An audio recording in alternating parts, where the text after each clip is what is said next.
Hello，我係澳門過嚟上堂嘅同學阿 Yan。我喺網上認識 Why Not Play 嘅。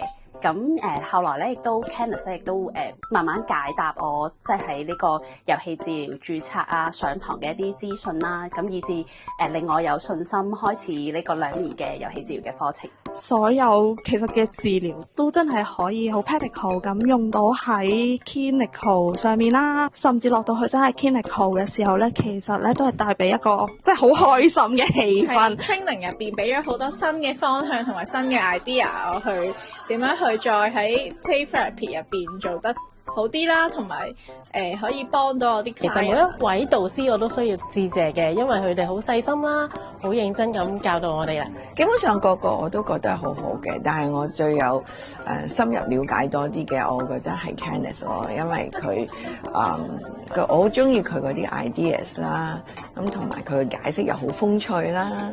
咁我私底下面佢都有同我做 supervision 嘅，咁我都覺得Candice 俾咗好多好嘅 idea。因為喺呢2年裏邊咧，其實好彩 Why Not Play 啦、Candice 啦、Dr. Grant 啦，同埋其他嘅導師咧，其實一路 support 住我哋，先至可以能夠順利，即係可以儲到呢個嘅時數啦，亦都可以即係經歷呢2年嘅學習咯。其實我係比較後期加入嘅，咁但係我加入嘅時候，佢哋都即係好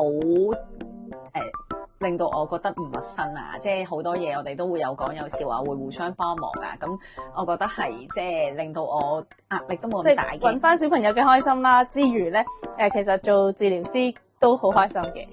Able to have opportunities to kind of push yourself to the limits, being able to do that is great, as well as and I think that being able to persevere through it, I'm quite proud of myself. 喺呢2年嘅努力啦，同埋我已經感覺到邁進緊一個目標，將近完成嘅註冊遊戲治療師。